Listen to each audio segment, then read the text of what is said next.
Hi, I'm Jacob. This is the Prepper's Bunker Outdoors. I'm here with Justin Vititoe. This channel is possible through sales at my website, beachandtactical.com, through Patreon, and through Grunt Style brand ambassadorship, which I can get you a 10% discount coupon on. Those will be in the description box below, as well as my social media junk. Yeah. So, what is survival?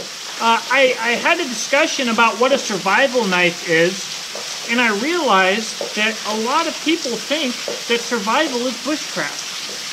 Yeah, or a whole litany of other type of things. Or, yeah, tactical, really who knows. Primitive skills, all kinds of stuff. Right. Yeah. So, we're not going to talk about what survival isn't. Let's talk about what survival is. Very simply, staying alive.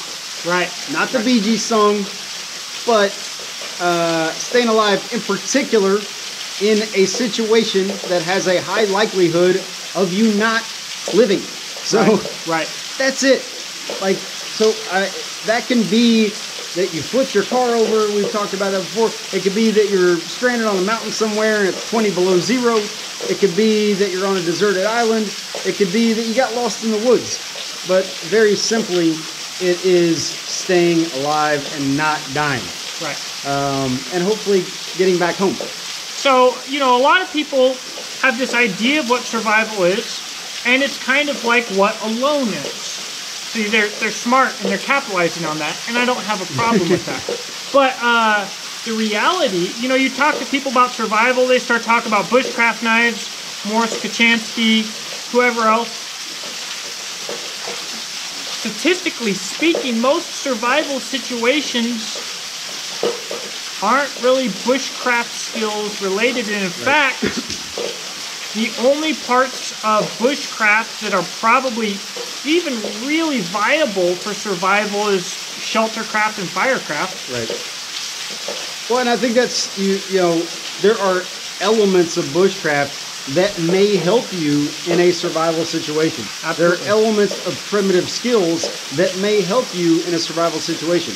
There are also elements of firearms training. There are elements of, you know, being able to get out of a hard structure or a vehicle or any of those things that, if you know how to do them, may help you in a survival situation. But if you put survival outside of the context of bushcraft or primitive skills, those things, you know, the bushcraft or primitive skills, all that stuff, that used to just be called living. Right. That used to just be called life. So the element of survival is when there is a high likelihood of you dying if you don't do certain things correctly. And when you put it in that context, a lot of things start to really not make a whole lot of sense. A survival knife, a survival kit, being a survival expert. You're an expert at staying alive. So, like, you know, so are you a survival expert? Are you an expert at staying alive when you flip your car over? Right. Do you know how to get out of that? Or a survival expert instructor who doesn't know basic medical. Right. Like what? Right. Are you... So, okay, a couple examples of survival. All right. You're in a gas station and Homie G pulls out a gun. You're in a survival situation. Absolutely. You flip your car over in a place that doesn't have reception and you wake up a little bit beat up in a rolled car. You're in a survival situation. In fact, these are by far and away the most common survival situations. And so in the military, you have SEER training, right? And let's say pilots get all of this survival training, and there's multi-alphabet letter agencies designed specifically for getting downed pilots back. But how high of an importance is it for a downed pilot to have a big survival knife? Probably not a whole lot. Right. Unless you're flying over Panama or somewhere like that, you know what I mean, where you might need a machete. Well, military survival training, where someone is trying to find you and kill you, what does that have to do with civilians? Because the likelihood of a civilian being in a survival situation is incredibly low. the likelihood of a civilian being in a survival situation where someone is actively trying to hunt them and kill you kill them, that's basically zero. Right. I mean, unless you're escaping from prison. Right. So if you're watching this from prison, maybe it's higher for you. Turn it off. Right. But basically, guys, I just wanted to talk real quick with Justin. You know, Justin did season 2 of Alone, and he did what a lot of people think of immediately as survival. Out there by yourself in the woods.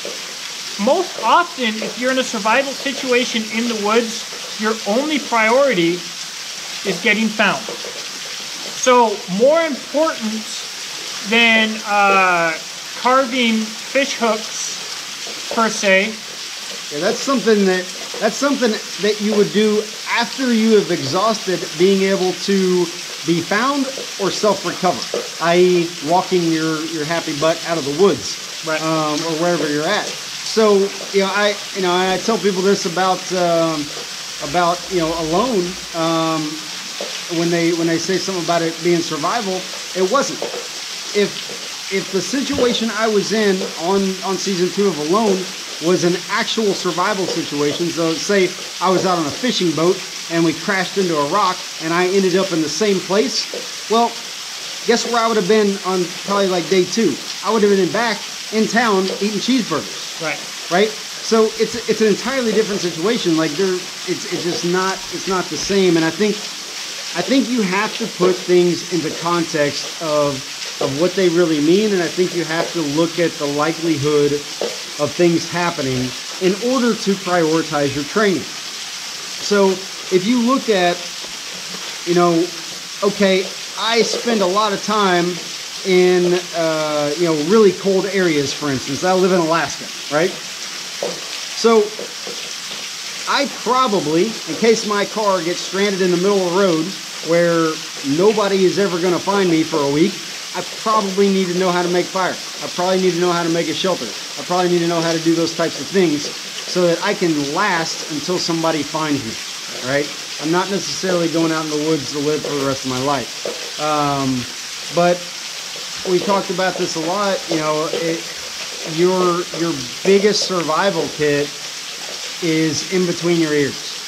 Your ability to think outside the box, your ability to figure stuff out, your ability to take things and use them for a purpose that they were not intended to do to arrive at the desired outcome, that is what will mean the difference between you living and dying in an actual survival situation. Not how well you can make a basket, not how well you can do this or that or the other thing. So to wrap this up, someone told me today that instead of a giant survival knife or anything else for survival, we should all agree on what you really want is just more ammo.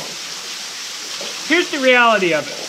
For any survival situation that you're in, military, civilian, police, or anything else, the most important survival tool that you could have that is something that you're going to pack in your kit is a way to communicate.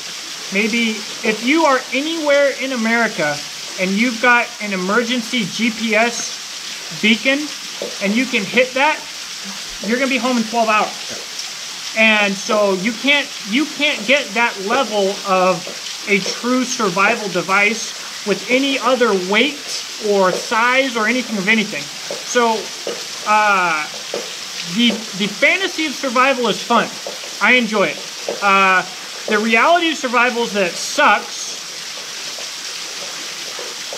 But if you are grounded in what survival is, you've spent a few days without eating, you've done a little bit of training and stuff like that with an open mind and just not simple indoctrination, it can really get you a long ways to preparing yourself for whatever your real survival situation might be, which might come down to having blankets and water in your car,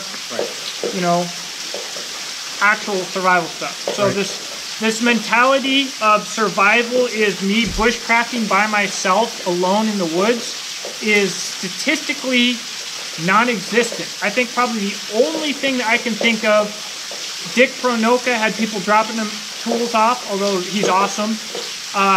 There's that Japanese soldier who didn't know the war was over and lived like 30 years on an island by himself. Yeah. That's legit survival. Right. Like in that fantasy context, outside of a small handful But even of those examples. Yeah, and even still, after a certain point, it's kind of going outside of the realm of survival, and it just becomes life. That's just your new life. Right. You know, Right. and I think anytime we say stuff like this, there are people that are really into bushcraft, or they're really into primitive skills, and they might take offense to it. And I hope that's not how we're coming across. I love that stuff. I absolutely love that stuff, and it is one of my favorite hobbies to go out and do that kind of stuff. But we also have to realize that it might not really fit into the context of what a real life survival situation is going to look like, and the skills might not necessarily be applicable at all. So, there you go, guys.